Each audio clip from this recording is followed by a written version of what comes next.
everyone, and welcome to the first story of the new year by Frank Baum. And, oops, it is not a Wizard of Oz story, unfortunately, but it is a story from Frank Baum, and it's called The Capture of Father Time, which is about a young cowboy in Arizona who has a lasso and goes around lassoing things.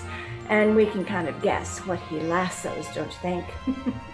So anyway, I'm going to go ahead and start reading The Capture of Father Time by Frank Baum right now. Jim was the son of a cowboy and lived on the broad plains of Arizona. His father had trained him to lasso a bronco or a young bull with perfect accuracy. And had Jim possessed the strength to back up his skill, he would have been as good a cowboy as any in all Arizona. When he was 12 years old, he made his first visit to the east, where Uncle Charles, his father's brother, lived. Of course, Jim took his lasso with him, for he was proud of his skill in casting it and wanted to show his cousins what a cowboy could do. At first, the city boys and girls were much interested in watching Jim lasso posts and fence pickets, but they soon tired of it, and even Jim decided it was not the right sort of sport for cities. But one day, the butcher asked Jim to ride one of his horses into the country to a pasture that had been engaged, and Jim eagerly consented. He had been longing for a horseback ride, and to make it seem like old times, he took his lasso with him. He rode through the streets demurely enough, but on reaching the open country roads, his spirits broke forth into wild jubilation, and urging the butcher's horse to full gallop, he dashed away in true cowboy fashion. Woo-hoo! Whoop-whoop!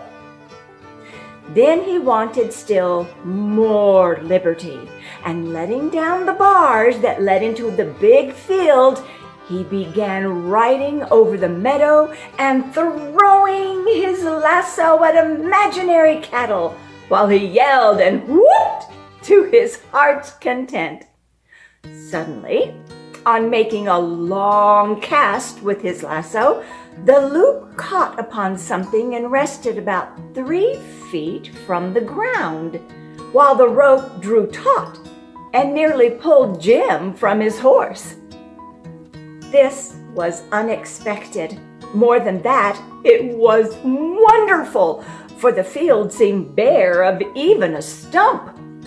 Jim's eyes grew big with amazement, but he knew he had caught something when a voice cried out, "Here, let go! Let go, I say! Can't you see what you've done?" No, Jim couldn't see. Nor did he intend to let go until he found out what was holding the loop of the lasso. So he resorted to an old trick his father had taught him, and putting the butcher's horse to a run, began riding in a circle around the spot where his lasso had caught, and he thus drew nearer and nearer his quarry. He saw the rope coil up, yet it looked to be coiling over nothing but air. One end of the lasso was made fast to a ring in the saddle, and when the rope was almost wound up and the horse began to pull away and snort with fear, Jim dismounted. Holding the reins of the bridle in one hand, he followed the rope, and an instant later saw an old man caught fast in the coils of the lasso. His head was bald and uncovered, but long white whiskers grew down to his waist. About his body was thrown a loose robe of fine white linen. In one hand he bore a great scythe, and beneath the other arm he carried an hourglass. While Jim gazed wonderingly upon him, this venerable old man spoke in an angry voice. "Now then, get that rope off as fast as you can. You've brought everything on earth to a standstill by your foolishness. Well, what are you staring at? Don't you know who I am?" No, said Jim stupidly. "Well, I'm Time, Father Time. Now make haste and set me free, if you want the world to run properly." "How did I happen to catch you?" asked Jim without making a move to release his captive. "I don't know. I've never been caught before," growled Father Time, "but I suppose it was because you were foolishly throwing your lasso at nothing." "I didn't see you," said Jim. "Of course you didn't. I'm invisible to the eyes of human beings unless they get within 3 feet of me, and I take care to keep more than that distance away from them. That's why I was crossing this field where I supposed no one would be, and I should have been perfectly safe had it not been for your beastly lasso. Now then," he added crossly, "are you going to get that rope off?" "Why should I?" asked Jim. "Because everything in the world stopped moving the moment you caught me. I don't suppose you want to make an end of all business and pleasure, war and love, misery and ambition, and everything else, do you? Not a watch has ticked since you tied me up here like a mummy." Jim laughed. It really was funny to see the old man wound round and round with coils of rope from his knees to his chin. "It'll do you good to rest," said the boy. "From all I've heard, you lead a rather busy life." "Indeed I do," replied Father Time with a sigh. "I'm due in Kamchatka this very minute, and to think one small boy is upsetting all my regular habits." "Too bad," said Jim with a grin. "But since the world has stopped anyhow, it won't matter if it takes a little longer recess. As soon as I let you go, time will fly by again. Where are your wings?" "I haven't any," answered the old man. "That is a story cooked up by someone who's never seen me. As a matter of fact, I move rather slowly." "I see you take your time," remarked the boy. "What do you use that scythe for?" "To mow down the people," said the ancient one. "Every time I swing my scythe, someone dies." "Oh, then I ought to win a life-saving medal by keeping you tied up," said Jim. "Some folks will live this much longer." "But they won't know it," said Father Time with a sad smile. "So it will do them no good. You may as well untie me at once." "No," said Jim with a determined air. "I may never capture you again, so I'll hold you for a while and see how the world wags without you." Then he swung the old man, bound as he was, upon the back of the butcher's horse, and getting into the saddle himself, started back toward town, one hand holding his prisoner and the other guiding the reins. When he reached the road, his eye fell on a strange scene. A horse and buggy stood in the middle of the road, the horse in the act of trotting, with his head held high and 2 legs in the air, but perfectly motionless. In the buggy, a man and a woman were seated, but they had been turned into stone. They could not have been more still and stiff. "There's no time for them," sighed the old man. "Won't you let me go now?" "Not yet," replied the boy. He rode on until he reached the city, where all the people stood in exactly the same positions they were in when Jim lassoed Father Time.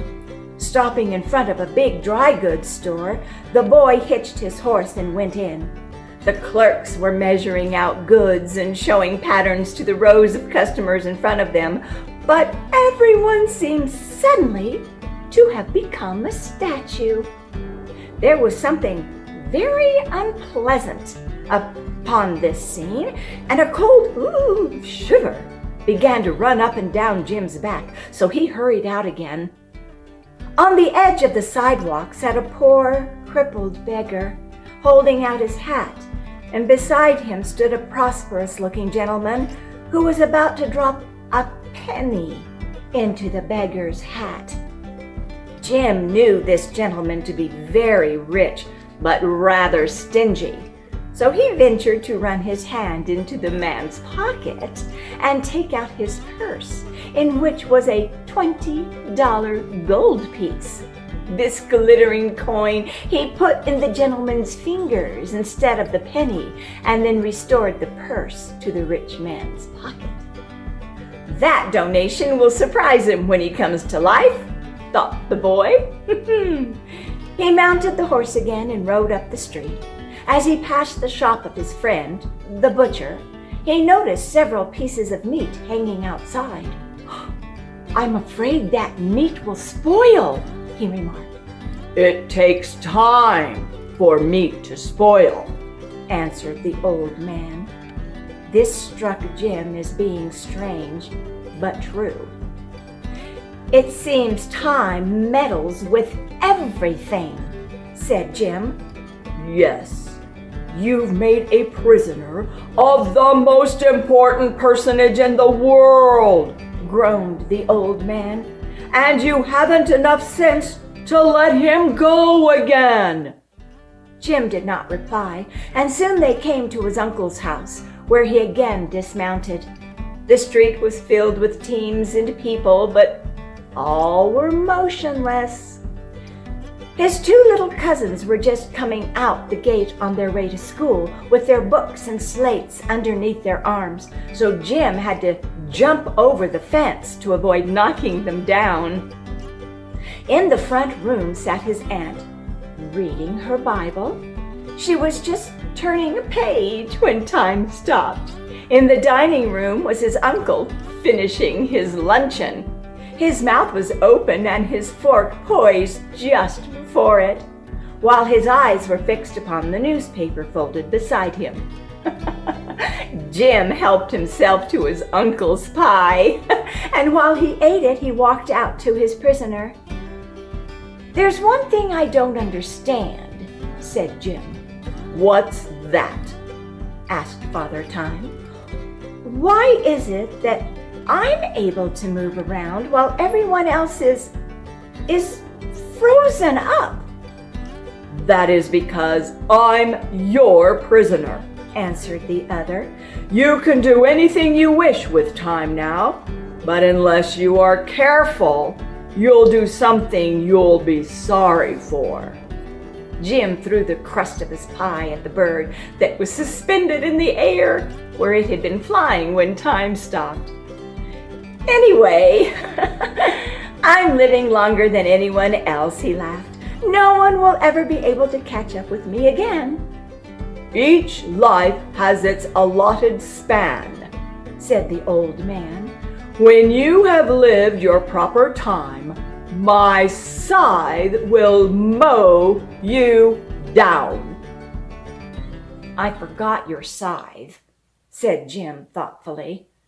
Then a spirit of mischief came into the boy's head, for he happened to think that the present opportunity to have fun would never happen again. He tied Father Time to his uncle's hitching post that he might not escape, and then crossed the road to the corner grocery. The grocer had scolded Jim that very morning for stepping into a basket of turnips by accident. So the boy went to the back end of the grocery and turned on the faucet of the molasses barrel. no! That'll make a nice mess when time starts the molasses running all over the floor, said Jim with a laugh. A little further down the street was a barber shop, and sitting in the barber's chair, Jim saw the man that all the boys declared was the meanest man in town. He certainly did not like the boys, and the boys knew it. The barber was in the act of shampooing this person when time was captured. Jim ran to the drugstore, and getting a bottle of a gooey substance, he returned and poured it all over the ruffled hair of the unpopular citizen. Oh, no. That'll probably surprise him when he wakes up, thought Jim. Nearby was the schoolhouse. Jim entered it and found that only a few of the pupils were assembled, but the teacher sat at his desk, stern and frowning as usual. Taking a piece of chalk, Jim marked upon the blackboard in big letters the following words: "Every scholar is requested to yell the minute he enters the room. He will also please throw his books at the teacher's head. Signed, Professor Sharp." No. Oh, Jim, what are you thinking? Oh, dear, oh, dear. That ought to raise a nice rumpus, murmured the mischief maker as he walked away. On the corner stood Policeman Mulligan, talking with old Miss Scrapple, the worst gossip in town, who always delighted in saying something disagreeable about her neighbors. Jim thought this opportunity was too good to lose, so he took off the policeman's cap and brass-buttoned coat and put them on Miss Scrapple, while the lady's feathered and ribboned hat he placed jauntily upon the policeman's head. Oh, dear, dear, dear. The effect was so comical that the boy laughed aloud, and as a good many people were standing near the corner, Jim decided that Miss Scrapple and Officer Mulligan would create a sensation when time started upon his travels. Then the young cowboy remembered his prisoner, and walking back to the hitching post, he came within 3 feet of it and saw Father Time still standing patiently within the toils of the lasso. He looked angry and annoyed, however, and growled out, "Well, when do you intend to release me?" "I've been thinking about that ugly scythe of yours," said Jim. "What about it?" asked Father Time. "Perhaps if I let you go, you'll swing it at me the first thing to be revenged," replied the boy. Father Time gave him a severe look, but said, "I've known boys for thousands of years, and of course I know they're mischievous and reckless. But I like boys because they grow up to be men and people my world. Now, if a man had caught me by accident, as you did, I could have scared him into letting me go instantly. But boys are harder to scare off. I don't know as I blame you. I was a boy myself, long ago when the world was new. But surely you've had enough fun with me by this time, and now I hope you'll show the respect that is due to old age. Let me go, and in return, I will promise to forget all about my capture. The incident won't do much harm anyway, for no one will ever know that time has halted the last 3 hours or so." "All right," said Jim cheerfully. "Since you've promised not to mow me down, I'll let you go." But he had a notion some people in the town would suspect time had stopped when they returned to life. He carefully unwound the rope from the old man, who, when he was free, at once shouldered his scythe, rearranged his white robe, and nodded, Farewell." The next moment he had disappeared, and with a rustle and rumble and roar of activity, the world came to life again and jogged along as it always had before. Jim wound up his lasso, mounted the butcher's horse, and rode slowly down the street. Loud screams came from the corner where a great crowd of people quickly assembled. From his seat on the horse, Jim saw Miss Scrapple, attired in the policeman's uniform, angrily shaking her fist in Mulligan's face, while the officer was furiously stamping upon the lady's hat, which he had torn from his own head amidst the jeers of the crowd. As he rode past the schoolhouse, he heard a tremendous chorus of yells and knew Professor Sharp was having a hard time to quell the riot caused by the sign on the blackboard. Through the window of the barber shop, he saw the mean man frantically belaboring the barber with a hairbrush, while his hair stood up stiff as bayonets in all directions. And the grocer ran out of his door and yelled, "Fire!"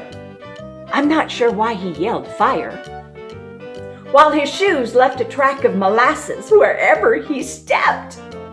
Jim's heart was filled with joy. He was fairly reveling in the excitement he had caused when someone caught his leg and pulled him from the horse. "What are you doing here, you rascal?" cried the butcher angrily. "Didn't you promise to put that beast in her Plimpton's pasture? And now I find you riding the poor nag around like a gentleman of leisure." "Oh, that's a fact," said Jim with surprise. "I clean forgot about the horse." This story should teach us the supreme importance of time and the folly of trying to stop it. For should you succeed, as Jim did, in bringing time to a standstill, the world would soon become a dreary place and life decidedly unpleasant. The end. Oh my! No, this was not a Wizard of Oz story, but it was a cute story. Very strange ending, very strange moral. But I hope you enjoyed it. It was kind of a fun story to read, and I hope you enjoyed listening to it for the first one in the new year. I almost forgot. What story am I going to read next from Frank Baum? Let's see. This one. This one is torn. Well, it's The Glass Dog. I have no idea what The Glass Dog is about, but I'll find out, and then I'll read that one the next time.